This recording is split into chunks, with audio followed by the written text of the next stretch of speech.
Hey,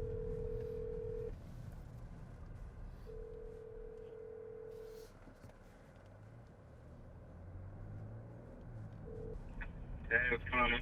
What's happening, Brian? Dude, I'm looking at these comps and I'm just like, man, this is gonna be an interesting conversation. All right, good. That's why I wanted to call you on this one. All right, so Yeah.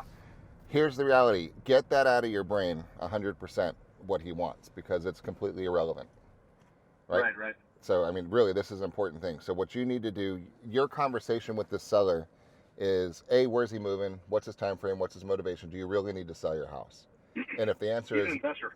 okay, well, He's an investor. It's a flip. He can hold on to it for what? okay, well then that's a terrible scenario for you because the guy Yeah. doesn't need to be realistic, has no real reason to be realistic unless Right.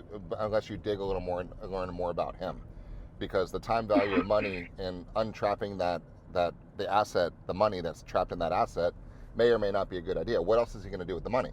And if he doesn't Actually, know, let me backtrack for a second. okay. I just remembered yesterday during the call he did say that he doesn't want to keep it Fsbo for too long. He said he'll list it within 3 weeks. So there may be a little more motivation than I initially understood. Okay, all right. So there's two sales here, Brian. Right. One is, do I trust you? Are you good at what you do, and do you care about me? Right. Do you want to hire Right. Brian and Century 21 Beggins to represent you and market your home? That's decision number one. Right. Decision number two is let's talk about positioning and how we're going to position your house on the marketplace right now, because we're going to position it to sell or we're going to position it to sell other homes, right? And both are a strategy that have a play, right? Because if there's one down the street that's nicer than ours, we want to get that thing off the market. We're going to price ours a little bit higher than that to force them off the market. But if you want to play that strategy game, we'll play it. But if you want to be the next one to sell, we have to position you to be the best value in the price range. That's either based on features and benefits or price. Got it? Right? And then so the conversation comes down to where do you want to be? Do you want money or do you want time? Because you can't have both. So if you want to sell quickly, you got to be the best value. You want to sell for more money, you're probably not going to sell the quickest. So I'm happy either way because I represent you. You've got to unlock your real motivation to me to tell me what's going to make you happy. And it's either pricing it to sell quickly or pricing it to get the most money. I'm happy either way, but tell me the truth, right? And so never go in that your price is not your value, okay? Your value is the guidance and holding his hand through the process of deciding what he actually wants to do with his money, right? Right. So that's a different mindset shift for you. Is you're not going on to say, hey, I can get you 720, right? And it's really worth 60. Yours is, hey man, here's what we do as a company. Here's what I do with single agency. Here's how I get to beat the crap out of buyers. Here's what you're bringing with me. I'm a ninja master negotiator, ass kicking machine, right? So all I need is people through this front door because then I'm going to be able to sell them. I know how to read them. I know how to size them up. Are they DISC personalities? Are they visual, auditory, kinesthetic? I mean, no one's going to outsell me. I am the sales machine. I am the master. I know how to sell. All I need to do, my machine will attract buyers, okay? I just need a price point that positions us to a point that people are going to actually walk through the marketplace and walk through our front door, right? So let's go through a scenario. Here are our top 5 competitors. Let's go zero in on all 5 of them. Here's the one for sale down the street. Here's the other one. Here's the other one. Get in my car. Let's go take a ride. Pretend you're my buyer. Let's go walk through it. I want you to see that kitchen. I want you to see that pool. I want you to see that view, right? Because we're a team here. I've got to make sure you understand everything here. And then so your role and your value becomes just positioning master after they've made the decision to hire us as a marketing representation machine. Got it? Right. So don't fall into the trap that others do and say, hey, if I go in and tell him I can get him 750, he'll like that and he'll probably hire me. That's what I'm trying to avoid. I'm trying to educate him and help him see that his house is not worth 750. That's the problem. I'm coming into the opposite problem.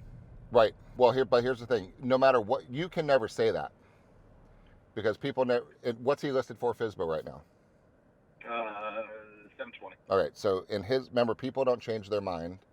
They make new decisions based on new information. So in his mind, that house is worth 720, which means he's priced it high because he doesn't have 6% for an agent.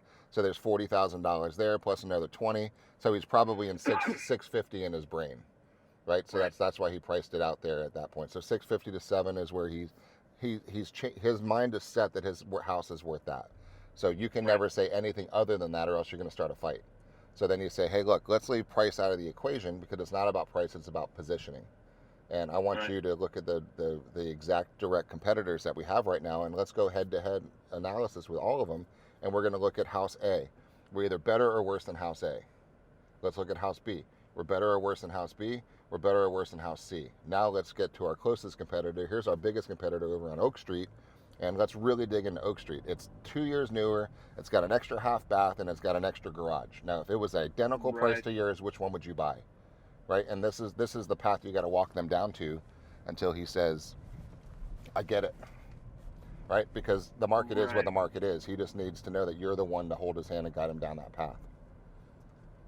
Right. Okay. Yeah, I think we're on the same page. We just word it differently. But yeah, that makes sense. Ultimately, it's about, you're saying it's just about educating him on what the realities of the market are. Well, it's first getting him to trust you that you are the guy that he should trust his asset to. And then part of that is the strategy you're going to use in positioning to make sure that we put every single penny that the market will bear in his pocket. So there's two there's two sales, but the first one is the more important one because pricing is what it is. Because if the neighbor across the street comes on the market tonight with a divorce distress sale and they put it on the market on the 580, the deck totally reshuffles and he's screwed, right? But you've got to be the one to be there holding his hand to guide him through the right thing to do at that time. And then you got to be, he needs to see the value in you, knowing the one that's around the corner, that one under contract, 3 weeks ago is going to close in 2 weeks and it's going to sell for X dollars a square foot, which is going to change his appraisal basis and his comps. Right. So the sale is marketing, representation, strength, and knowledge. And then it's our positioning power and actually to put every penny we can in his pocket. So the price becomes irrelevant. It's a conversation about strategy and positioning. The only caveat to that, though, is obviously I'm trying for houses that meet this criteria. I'm trying to guarantee that these days, and so that price is important.